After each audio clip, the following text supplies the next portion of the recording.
Yeah, yeah, yeah, yeah, yeah, yeah. Welcome to me casa, make yourself at home, do your do. Welcome to my pad, this your lab, go create your movie. What's good, everybody? Welcome to the 99 Miles Per Hour podcast with me, your host, Perci Garner, running on no sleep, but we still here and still energetic. You know, I'm blessed within.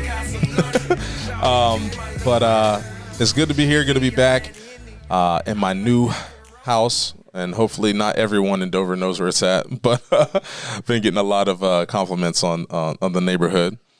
But no, I'm excited to have our special guest on. We'll get to him in a minute.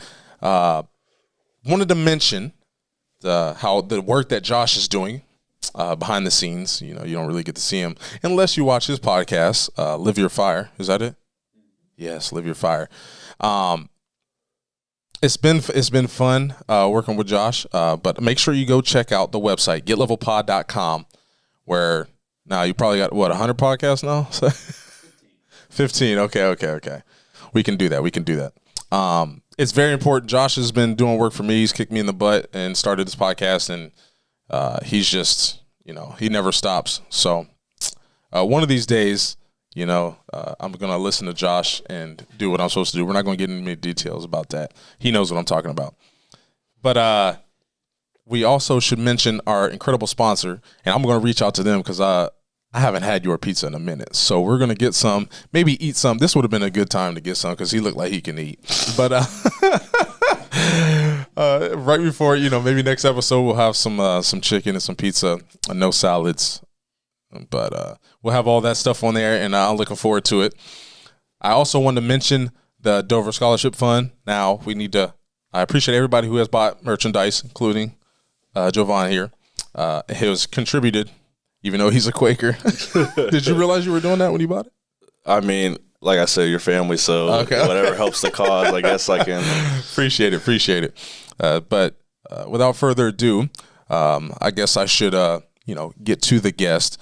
Actually, before I do that, I just want to make sure everyone knows that, me being a part of the Rainbow Connection, there is the telethon, and I appreciate everybody reaching out and congratulating me on the new position or the new job title. I'm very excited and looking forward to, making an impact in the community. But yeah, let's get to our guest. So our guest today is a New Philly Quaker graduate, unfortunately, but he is a relative of mine, and I've known him since, I guess diapers, as soon as you came out. We won't get into those details, but Jovohn has, been a part of family, been close. His grandpa, my grandma were as close as you can be, and I've always wanted to make an impact for him, and he says I have, so we don't know we don't know what I've done, but no, Jovohn, I'm happy to have you on the show, and I'm not sure,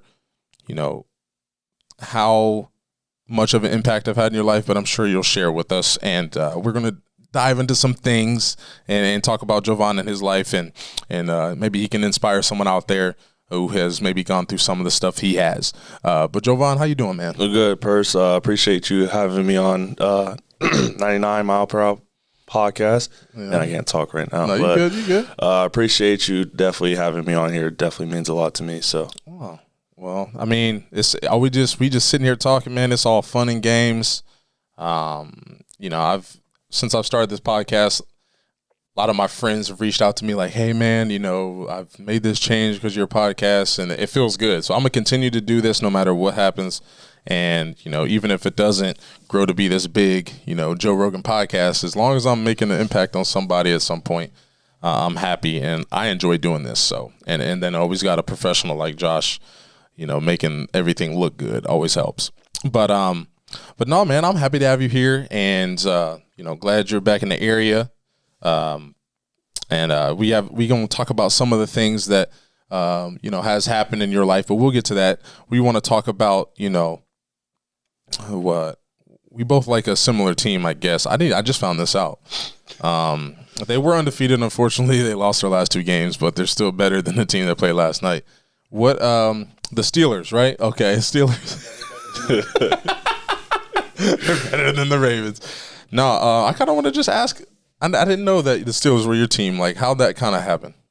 Well, let's be honest. At first, growing up until like the second grade, I was a Browns fan just solely because of my grandpa. And then I watched Jerome Bettis run all over the Browns, and I said, yeah, I can't root for this team no more. So I just converted myself, in second grade to a Steelers fan and rode with it since. I like it. Well, me and my dad was a big Steelers fan. My mom and dad were, clashed. Mom was the Browns fan. But for me, the Browns didn't really have a team when I started to like football, and the Steelers were winning. And, yes, Jerome Bettis had a big impact, and Cordell Stewart. I wore both 36 in Pee Wee and then 10, obviously. So, the Steelers, they're having a good season. But make sure you guys check out the Dogs podcast, because the Browns are having a good season. I got to give it to them.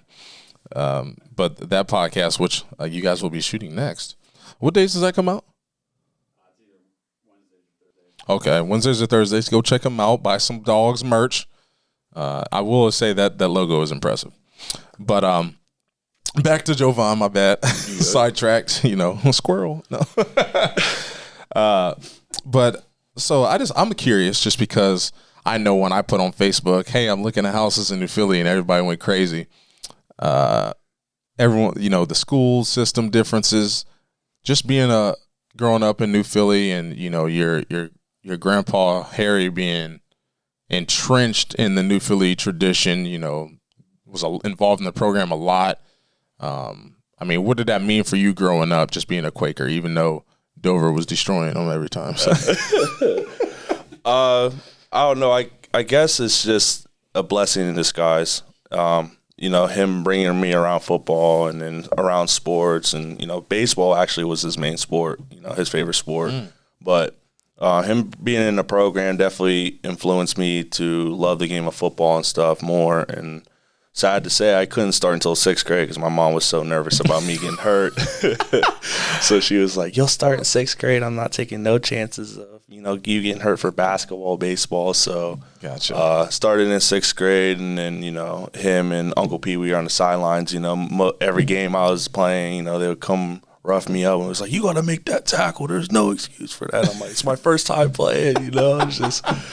But, he definitely had a great influence on, bringing me around football, the physicality, because he even knew when I was younger, I always liked to be physical and stuff like that. So he told me, this is the one time you can actually go hit somebody and not get in trouble for it.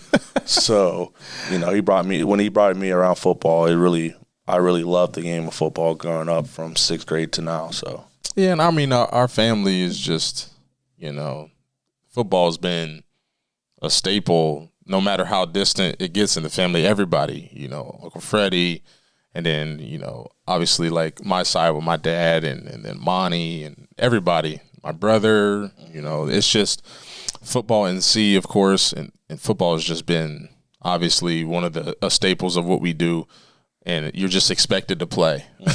Absolutely. So there was no getting out of it, but fortunately we did like it, and we did love it. So, for me, obviously, it didn't pan out. I started playing some other sports, but I wanted to. I just wasn't good enough. No.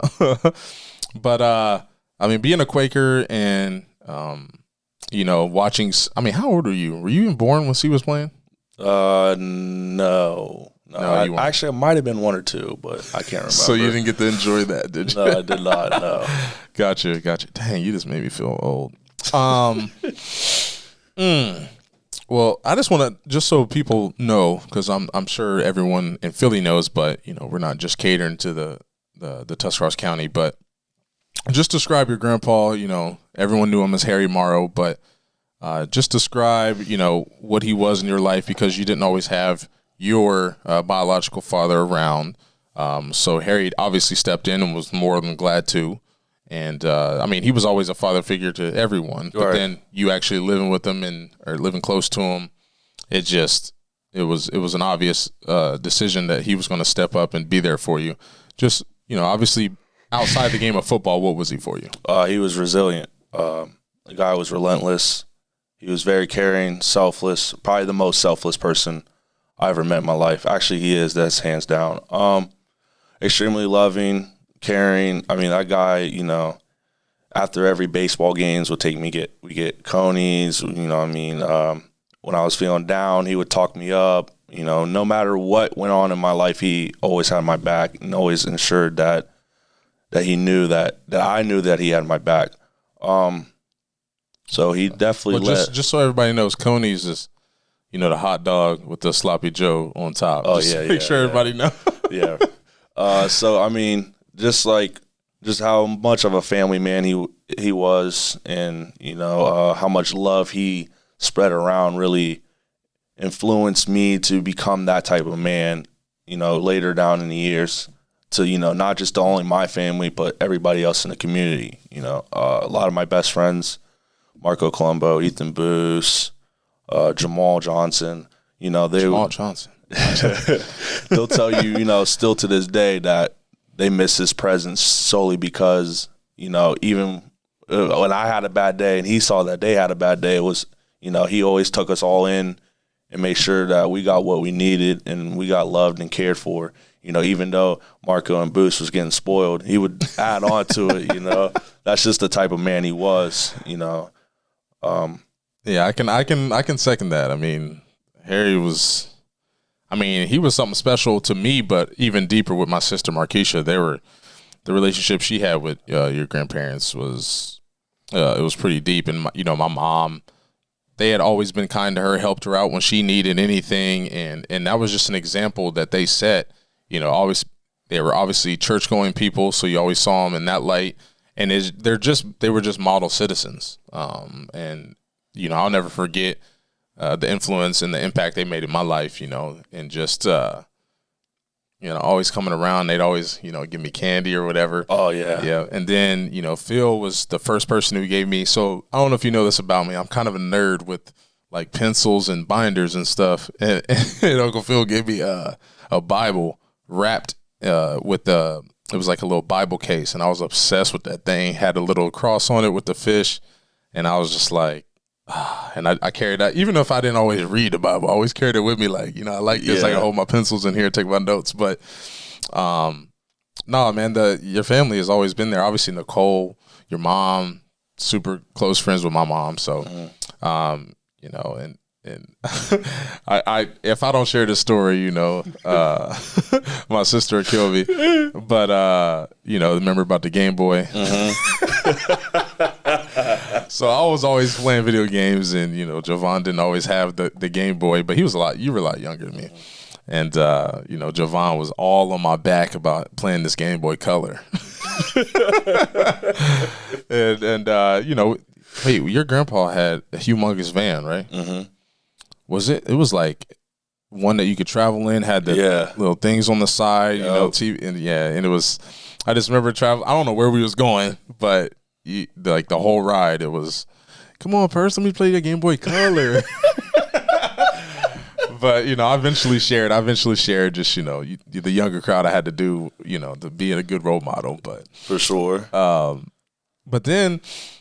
Let's just dive into, you know, your other family, your sisters, because you got some younger sisters, and they're doing big things. And we all know, you know, your sister Aaliyah was a standout basketball player for the Quakers. And what's she doing now? Aaliyah is at Ohio State, a sophomore.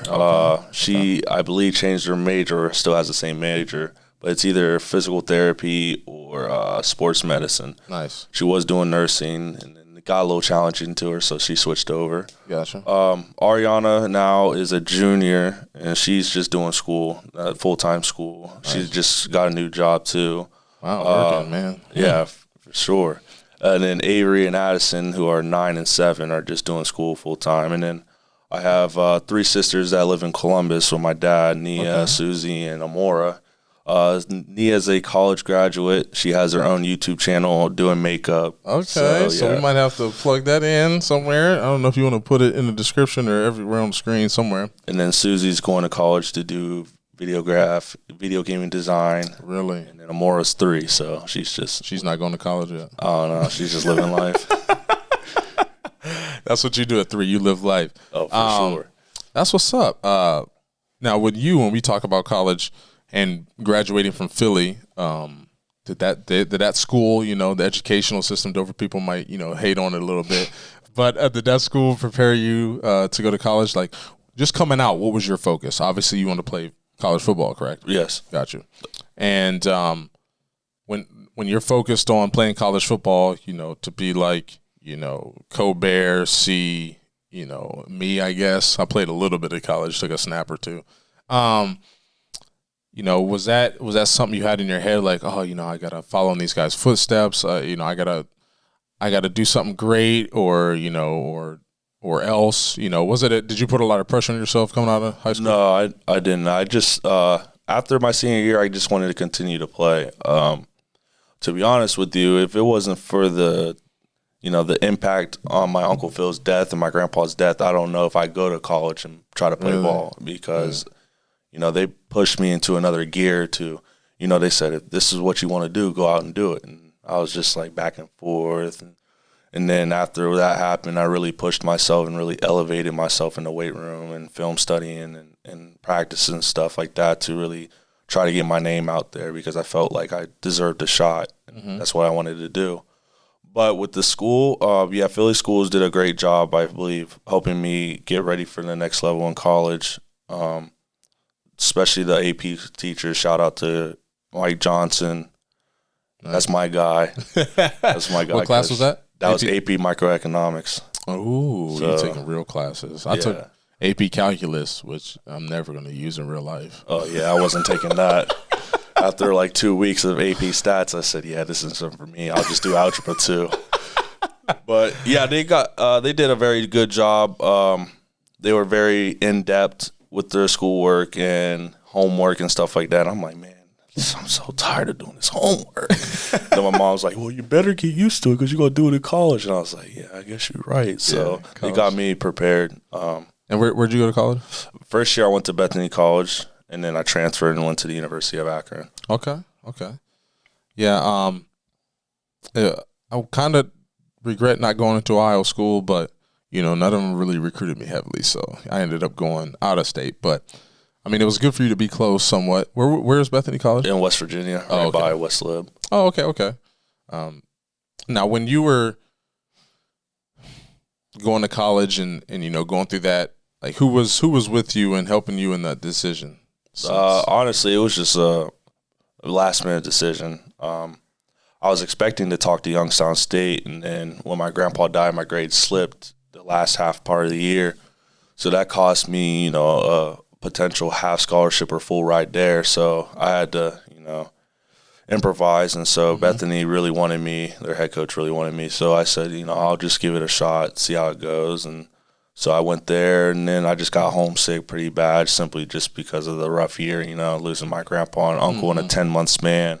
Before graduating high school, it was really, took a big toll on me. So I was going to go to actually Kent State University until Coach Dennison actually talked me out of it, because his dad coached at Akron. So he was like, I bet you I can get you a better shot at Akron. So I was like, I'll go to Akron. That's fine. So how was playing for Coach Dennison? I mean, I know he's retiring now, right? Yeah. Awesome. The guy really knows football. His IQ of the game of football is supreme. Definitely learned a lot coaching with him and for him the past couple of years, but his level is just off through the roof, and the way he ran his practices is exactly how Akron ran their practices. Really? So it really prepped me when I got there. So his dad probably made a big impact on him, right? Because his dad is obviously, he always gives his dad the credit and deserve and love that he earned and respect. So he definitely prepped, not just only me, but other guys he put through college football on the same path. So gotcha. So now also I want to give a shout out to our cousin who has a YouTube channel. Jackson. Yes, Jackson. I'll put his link somewhere, but he makes funny videos. So, and he's around your age, right? He's 22. 22. Oh, okay, so younger. Okay. Yep. His little brother, I think, will be a very good, once he's put in that right system, be a flourish college football quarterback. Yeah. Yes, and it's Cameron. He wears number 10, you know what I'm saying? But I also wanted to touch on, obviously, we talked about a lot of the stuff your Uncle Phil and your grandpa passing. But just recently, your mom has always been there for you. She's been, obviously you're going to say she's the best mom in the world. From what I've seen, she's top-notch mother.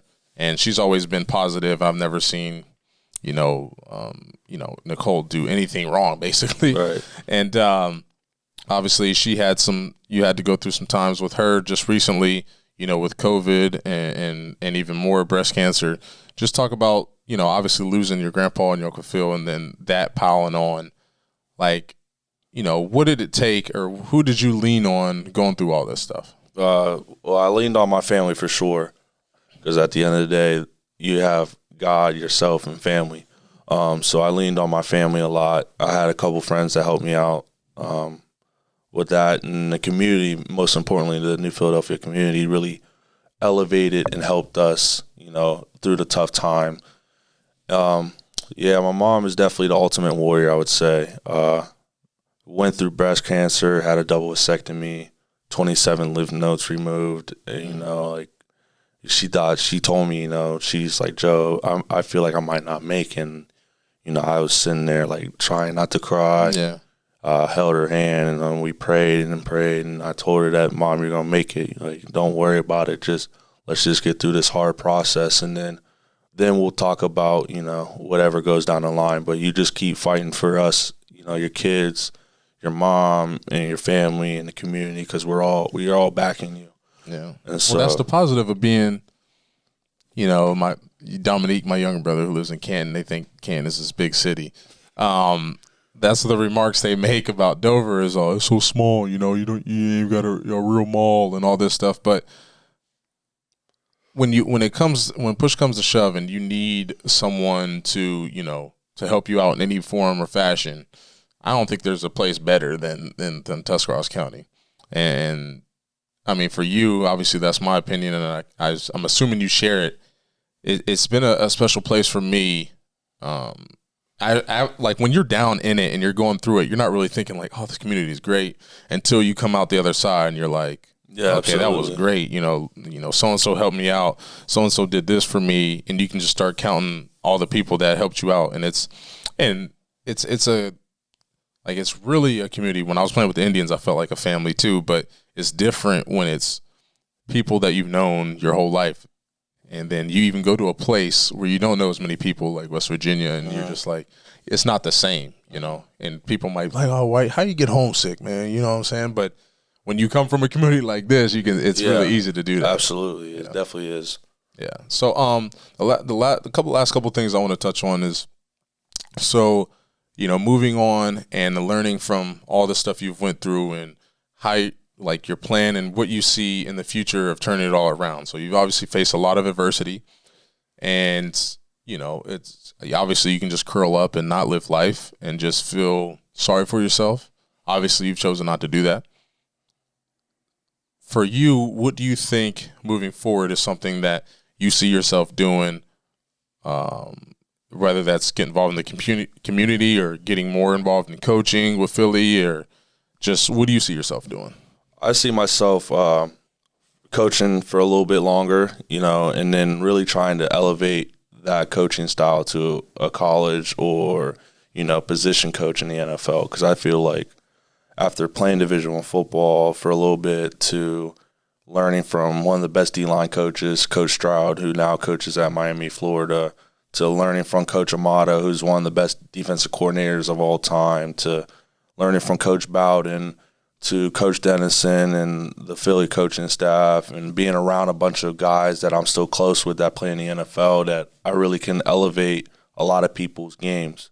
I feel like I can draw the best out of those guys. So I really want to elevate my coaching style and coaching ability to help kids not only grow as football players, but as young men in the community, as sons, as future fathers, and stuff like that. So I feel like that's what I'm really good at, and that's what I can elevate to help, other people to succeed what they want in life. Yeah. So, as a kid, someone believing you is probably the best thing that a coach can do, or anything, the best feeling that helps you go out and perform? When you feel like someone doesn't think you can do it, or they're not going to give you the opportunity, it kind of hinders you a little bit. Absolutely. So what do you, like, as a coach, as we wrap this up, as a coach, what do you think one of your biggest strengths is? So I know you can say you can elevate people's game.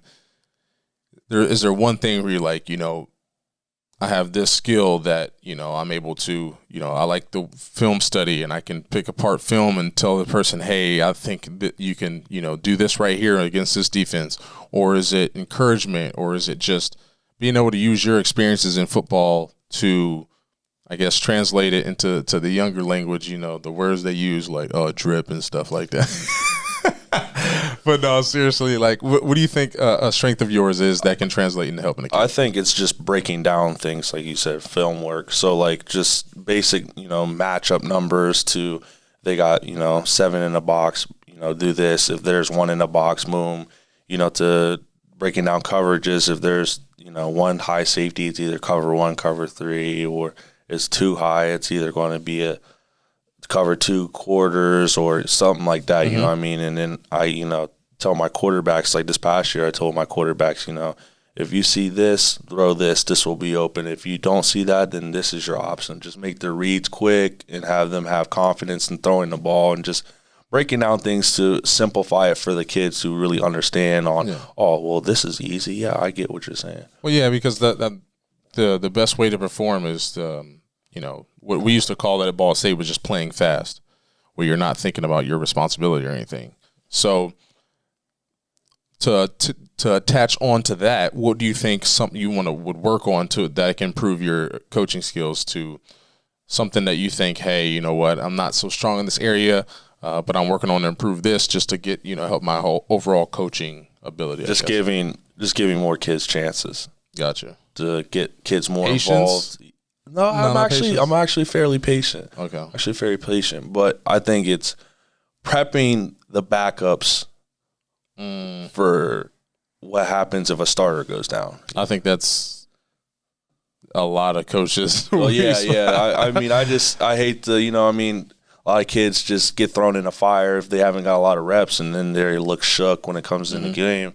When they get in the game, it's like, Coach, I don't know what I'm doing. And then I'm frustrated because it's like, I'm mad at myself for not prepping them more, and then I'm mad because, well, it's game time, so I'm just trying to win, So I think I got to do a better job in the future of giving the backups more reps so that they're more confident in themselves and that they know that I trust them more and stuff like that. Gotcha. That makes sense. So someone who has faced, a lot of family members passing on and a lot of hardships and adversity, what's one thing that you think you can share from your experiences, just quick, like, hey, just one statement I feel like you feel like can help people that have gone through a lot of stuff in their life and may be down in the dumps, or just feel like, hey, I'm in a bad spot, how I'm going to get out of this? What's something that you feel like you can share with them? Just everything happens for a reason. Trust God, some things are better off happening that way so that they don't continue to suffer or go through that, whatever they're going through. But just to lean on God more and trusting, that He knows what He's doing because He doesn't make mistakes, and that, hard times don't last, tough people do. So just to never lose faith and just to keep pushing. Yeah, and I mean, that's obviously it's easier said than done. But it's just something that you have to, just like with our last episode with Coach Kevin Billy, is you have to live, life intentionally. You can't just wake up and just go through the motions, just like what you hear in football all the time. It's something that you have to consciously think about. Like, okay, today, I'm going to do this. It's not just like, hey, this is so-and-so, But I think that's good. I mean, I appreciate having you on the show. There is some things I got to do that I forgot to do at the beginning of the show that I promise I'm going to do when people leave. When people leave ratings, 5-star ratings, and we have 2 of them. So I'm only going to do one, and then the next show I'll do the other one. So even though they were left on the same day, and I'm not going to share the date because this shows how terrible I am. All right, so this one is a 5-star rating from N. Heron. And it says, great podcast. Love hearing my buddy Drex. Oh, that just gives it away. Talk about his life. And they work together as supervisors on a midnight shift. And keep doing your thing, Perci. I'll always be a fan. Okay. I don't know how true that is. I'll always be a fan. I'm sure I'll mess that up along the way. But we do appreciate that comment and that 5-star rating. We are a smaller podcast just trying to share, I guess, basically information or experiences from people that can just help anybody. That's what I try to do, and I enjoy doing this. But like I said, there is other podcasts you guys can check out on the network that talk about everything, health, drug addiction or mental health, trafficking. We know that's a big thing in the area. So I would just ask you guys to check out Get Level Pod website or YouTube channel and just help out the local podcasts that are trying to get any information they can to you in different forms. 2020 is the year of the podcast. So, and then also check out the Dogs podcast. They have a couple of my old former teammates, Dover Tornado guys. And they share a lot of information. I'm surprised at the knowledge you guys have. But do you play fantasy football? No, I didn't play this year. You didn't. I was going to say they got something going on where you can sign up for fantasy. You guys should try that as well. I'm stung from my last fantasy football experience, and I haven't played since 2011. But we're not going to go into it. But I appreciate everything. I appreciate you coming by. I appreciate Josh and you guys, you listeners and viewers of the channel. We produce this content for you. And we ask you do subscribe, hit the, what did I say? Subscribe, hit the bell, the notification bell, the YouTubers. We appreciate everything you do. It is free. So, just move your mouse or your finger to that area and just click it. It helps us out big time. Anyways, without further ado, I want to end this show so Josh doesn't kick me out. Appreciate all you guys. We love you guys. See you next episode. Peace. It feels like Casablanca. Shouting you my little mama. I got a crib out of water. Say me Casa Sucasa. It feels like Casablanca. Shouting you my little mama. She be on that Henny. I like that Corona.